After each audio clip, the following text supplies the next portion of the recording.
একটু না বললে আপনার বন্ধু মিসেস বাকলের বিরুদ্ধে খুনের মামলা হবে।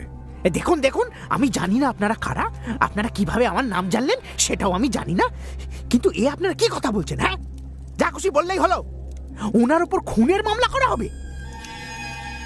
আমি একটুও বাড়িয়ে বলছি না মিস্টার উড। মিসেস বাকলে আপাতত ভীষণ অসুস্থ। তার জ্ঞান ফিরলেই পুলিশ তাকে গ্রেপ্তার করবে। হে, আপনারা কি পুলিশের লোক? হ্যাঁ না, আমরা পুলিশ নই। তাহলে এই নিয়ে আপনার এত মাথা ব্যথা কিসের? কিসের কিসের মাথা ব্যথা? কারণ আমি চাই না একজন নির্দোষ মহিলা শাস্তি পান। আমি চাই সুবিচার সবার জন্য।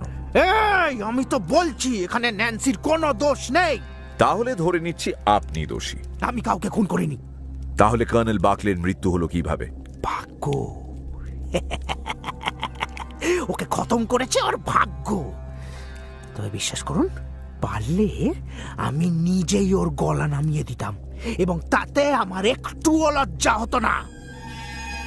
এখানে এসে কর্নেল হয়ে দিব্যি ভদ্রলোকের মতো জীবন কাটাচ্ছে, কিন্তু ও যে আস্ত একটা শয়তান সেটা কেউ জানে না, কেউ জানে না। তাহলে মিস্টার উড, আপনি জানান কি ঘটেছে?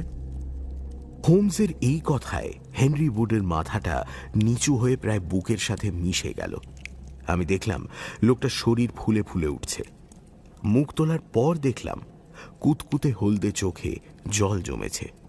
ভেজা গলায় অনেকটা আক্রোশ মিশিয়ে সে বলে উঠল, এখন আমায় দেখে লোকে হয় ভয় পায়, নয় ঘেন্না করে।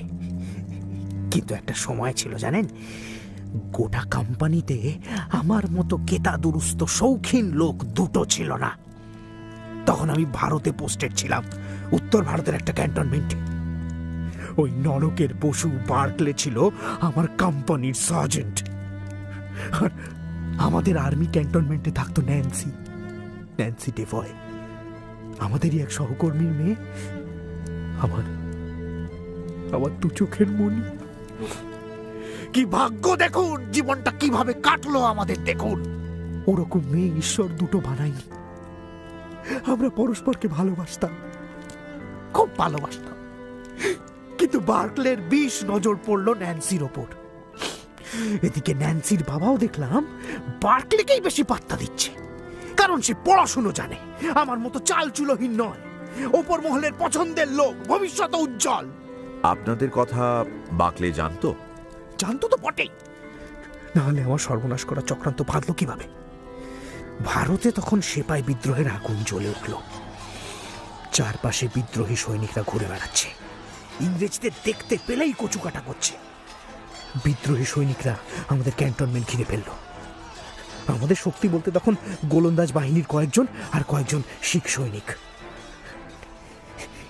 আমাদের ক্যান্টনমেন্টে আসলে প্রচুর সিভিলিয়ান ছিলেন, আর ওদের নিয়ে লড়াই করা যায় না।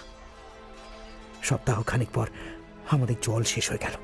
খবর পেলাম জেনারেল নীল ক্যান্টনমেন্টের দিকে আসছেন, তার কাছে খবরটা পৌঁছানো দরকার। কিন্তু সেপাইদের চক্রবহু টপকে যাওয়ার মতো সাহস আমার ছাড়া কারোর ছিল না। বার্কলে আমায় বলল, তোমায় একটা রাস্তার নকশা করে দিচ্ছি, এই রাস্তায় গেলে ওই সেপাইগুলো আর তোমার হদিশ পাবে না। যাও হেনরি, যাও, আমাদের জীবন এখন তোমার হাতেই। আমি একদিন রাতের অন্ধকারে বেরোলাম। বার্কলের বলে দেওয়া রাস্তা ধরেই যাচ্ছিলাম, কিন্তু একটা সরু নালার কাছে পৌঁছতেই অন্ধকারের মধ্যে থেকে জনা পাঁচেক লোক আমার উপর ঝাঁপিয়ে পড়ল, আমার মাথায় লাঠি মেরে আমাকে অজ্ঞান করে দিল। জ্ঞান ফেরার পর দেখি একটা কুঠুরির মধ্যে হাত পা বেঁধে ফেলে রেখেছে। যারা ধরে এনেছিল তাদের কথা শুনে বুঝলাম যে আমায় গুম করে দেওয়ার ফন্দিটা এঁটেছিল স্বয়ং জেমস বার্কলে। তারপর শুরু হলো আমার উপর অত্যাচার। রোজ রোজ আমায় ওরা পশুর মতো মারধর করত, রোজ মারত আমায় মিস্টার হোমস, রোজ। সেই মারের ব্যথা, সে ব্যথা আজও মনে পড়ে। আমি সাহেব বলে কড়ায় গন্ডায় ঝাল ছেড়ে নেয় ওরা। পালাবার চেষ্টা করেছি কয়েকবার, কিন্তু ওরা ঠিক আমায় ধরে নিয়ে হাত পা বেঁধে আবার মারত। শরীরে যে কটা হাড় আস্ত ছিল তা